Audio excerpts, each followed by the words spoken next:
तो next question हमारा problem 3.34 है। चलिए इसको हम पढ़ लें। h इज इक्वल टू दे दिया है हमारा rho sine phi a rho plus rho cos phi minus rho unit vector a z. Find del cross h and del cross h.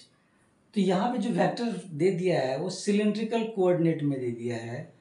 तो हमारा क्वेश्चन है कि उस वेक्टर का हमें कर्ल निकालना है, फिर वो जो कर्ल निकला है फिर उसका भी कर्ल निकालना है हमको, है ना।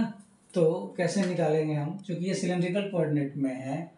तो ये del cross H is equal to क्या हो जाएगा, 1/रो unit vector a rho into unit vector a phi unit vector a z. उसके बाद del by del rho del by del phi del by del z. उसके बाद जैसे यहाँ पे उतारा है ना उसी तरह आप उतार देंगे, सिर्फ कंपोनेंट लिखेंगे यहाँ पे चूंकि एच वेक्टर के टर्म में है तो यहाँ पे लिखेंगे H rho rho H phi H z. Clear. तो इसको जब सॉल्व करेंगे आप, है ना, तो 1/रो यूनिट वेक्टर ए रो क्या आएगा ये, तो del by del phi H z minus del by del z rho H phi minus 1/रो unit vector a phi. Okay, तो इसका और इसका क्रॉस मल्टीप्लिकेशन करेंगे तो del by del rho H z minus del by del z H rho. Okay, plus 1/रो unit vector a z. तो ये इस चारों का जो क्रॉस मल्टीप्लिकेशन करेंगे तो del by del rho H phi minus del by del phi H rho. Okay, अब इसमें क्या है आपका, तो जो ये जो टर्म हो जाएगा एच रो, ये हो गया आपका rho sine phi unit vector a phi के साथ वो क्या हो जाएगा, वो एच फाई कितना हो जाएगा, ये रो कॉस फाई, और ये जो ए जेड यूनिट वेक्टर के साथ वो क्या हो जाएगा, वो एच जेड कितना आ गया माइनस रो। तो हर एक कंपोनेंट आपको पता है, बस वैल्यू पुट कर देना है। तो क्या हो जाएगा, ये 1/रो unit vector a rho del by del phi H z कितना है minus rho minus del by del z rho H phi component क्या आ जाएगा, ये रो कॉस फाई, रो से रो कैंसिल हो गया, unit vector a phi del by del rho H z, ये क्या है, ये minus rho minus del by del z H rho कितना है, रो साइन फाई प्लस 1/रो a z unit vector del by del rho into H phi component कितना है, rho cos phi minus del by del phi H rho component कितना है, rho sine phi. Clear, सबका value मैंने put कर दिया। अब इसको डिफ्रेंशिएट करेंगे, है ना। तो 1/रो unit vector a rho minus rho का फाई के रिस्पेक्ट में ये 0 आ गया, रो स्क्वायर कॉस फाई का जेड के रिस्पेक्ट में ये भी 0 हो जाएगा, minus unit vector a phi minus rho का रो के रिस्पेक्ट में -1, रो साइन फाई का जेड के रिस्पेक्ट में क्या हो जाएगा -0 हो जाएगा ये, प्लस 1/रो unit vector a z row square cos phi, इसका रो के रिस्पेक्ट में तो क्या हो जाएगा 2रो कॉस फाई, है ना। रो स्क्वायर का क्या होगा रो के रिस्पेक्ट में 2रो हो जाएगा। और माइनस रो साइन फाइव का फाइव के रिस्पेक्ट में, तो ये रो कॉस फाइव हो जाएगा। क्लियर?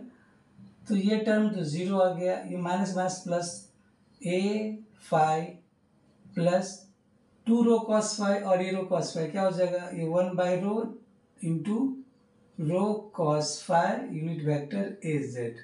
सॉल्व करेंगे तो क्या हो जाएगा, a phi plus cos phi unit vector a z. Clear? तो आपका ये जो डेल क्रॉस एच निकला, डेल क्रॉस एच निकला, वो क्या हो गया, unit vector a phi plus cos phi unit vector a z. तो यही हमारा फर्स्ट क्वेश्चन था, है ना। ये मैंने फाइंड कर लिया, कर्ल ऑफ एच निकाल लिया। अब हमें इसका भी कर्ल निकालना है ना। तो आपका जो नेक्स्ट क्वेश्चन है क्या है, डेल क्रॉस एच, है ना। क्या होगा, तो करेंगे क्या, लेट ये जो टर्म है del cross h, let del cross h को मैंने क्या मान लिया, बी मान लिया। ठीक है, कर्ल ऑफ एच को मैंने, जो रिजल्ट आया उसको मैंने एक नया वेक्टर फील्ड से लिखा, वो क्या है, बी। इसका मतलब ये क्या हो जाएगा, B rho a rho plus b phi a phi plus b z unit vector a z. तो जहाँ पे बी रो कितना होगा, क्योंकि इसमें बी रो कंपोनेंट है ही नहीं, तो जो बी रो हो जाएगा वो क्या हो जाएगा, जीरो। बी फाइव कंपोनेंट कितना हो जाएगा, यहाँ पे वन हो जाएगा। ठीक है, और b z component cos phi हो जाएगा। क्लियर? तो अब से पूछा जाए कि डेल क्रॉस एच, इसको कैसे लिखेंगे आप, तो डेल क्रॉस बी, है ना। तो इसका भी फॉर्मूला क्या होगा, ये जो फॉर्मूला मैं डायरेक्ट लिख देता हूँ ना यार, नहीं तो आप लिखना चाहते हैं तो लिख सकते हैं, वन बाई रो पूरा का पूरा उसी तरह उतार दो, a rho a phi a z del by del rho del by del phi del by del z. अब यहाँ पे बी से लिखा है ना, तो क्या हो जाएगा, B rho B phi B z. Okay, इसको जो सॉल्व करेंगे तो आप, मैं यहाँ पे लिख देता हूँ, तो बस इसी को मैं उतार देता हूँ, बस करना क्या है, यहाँ पे एच की जगह मैं बी पुट कर दूंगा। ओके, तो जो डेल क्रॉस बी होगा वो क्या हो जाएगा, one by rho unit vector a rho del b z by del phi minus del by del z rho B phi, बस इसी को मैं फॉलो कर रहा हूँ ना, minus one by rho a phi del by del rho B z minus del by del z B rho. Okay, plus one by rho a z del by del rho h phi क्या हमारा, into rho cos phi minus del by del phi H rho क्या है, rho sign five. मैंने ये उतार दिया। Clear? Sorry, मैं केवल फॉर्मूला लिख रहा था ना, तो ये फॉर्मूला पहले लिख लेना, one by rho a z del by del rho B phi minus del by del phi B rho. Okay, इसको जब आप सॉल्व करेंगे तो ये आपका रिजल्ट आएगा। अब सब का वैल्यू मैं पुट कर देता हूँ, तो one by rho unit vector a rho del by del phi B z कितना है, कॉस फाइव, तो ये मैंने कॉस फाइव लिख दिया, minus del by del z rho into B phi कितना है, वन लिख दिया, माइनस रो से रो कैंसिल हो गया, unit vector a phi del by del rho B z कितना है, कॉस फाइव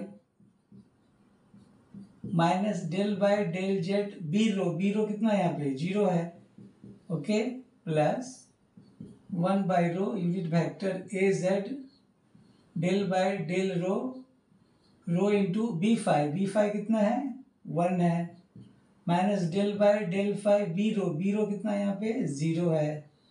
अब इसको डिफ्रेंशिएट करते हैं ना, है ना, तो 1 by rho unit vector a row cos five का क्या हो जाएगा माइनस साइन फाइव, रो का जेड के रिस्पेक्ट में है तो 0 हो गया, माइनस ए फाइव कॉस फाइव का रो के रिस्पेक्ट में 0, ये भी 0 का जेड के रिस्पेक्ट 0 ही होगा, plus 1 by rho unit vector a z rho का रो के रिस्पेक्ट में कितना हो जाएगा 1, 0 का फाइव के रिस्पेक्ट में 0, ओके, तो ये क्या हो जाएगा minus sine phi by rho unit vector a rho, ये तो 0 हो गया, प्लस क्या हो जाएगा 1 by rho unit vector a Z, ये क्या निकला डेल क्रॉस बी, फिर से मैं इसको लिख दूं क्या, डेल क्रॉस बी की जगह क्या था del cross H is equal to minus sine phi by rho unit vector a rho plus 1 by rho unit vector a z. तो हमारा ये क्या निकल गया कर्ल ऑफ एच, है ना, क्लियर। तो इस तरह हम सॉल्व करेंगे इस तरह के प्रॉब्लम को। Thank you.